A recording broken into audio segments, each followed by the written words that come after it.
Ils sont au total 24 militaires poursuivis pour assassinat et complicité d'assassinat du général Robert Gueye en 2002.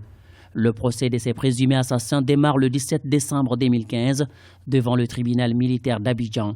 Certains observateurs qualifient le procès d'historique plus de 12 ans après les faits. Nos attentes, c'est qu'il y ait la manifestation de la vérité, que nous sachions exactement quels sont ceux ou celles qui ont pu commettre ces crimes odieux. Donc, nous attendons beaucoup de ce procès. Et en même temps, nous souhaitons que le procès soit équitable, que la défense puisse être aussi à la mesure de nos attentes.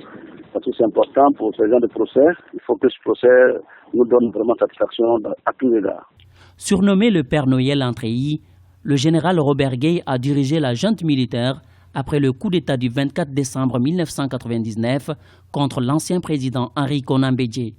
Le 19 septembre 2002, le général Robert Gueye, alors âgé de 61 ans, a été assassiné à Abidjan avec son épouse, des membres de sa famille et de sa garde rapprochée dans des circonstances non encore élucidées. Robert Gueye n'est pas n'importe qui, il a été chef d'État. Donc vraiment si d'aventure on arrivait à avoir un procès équitable, qu'on puisse démasquer bien entendu ces assaillants ou ces tueurs, et nous pensons que c'est un pas contre l'impunité.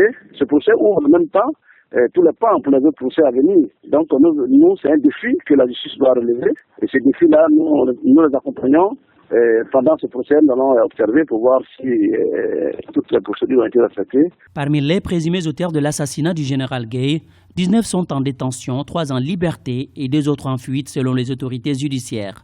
À noter que l'ex-chef de la junte avait été accusé par le pouvoir de l'ancien président Laurent Gbagbo d'être derrière le coup d'État manqué de 2002.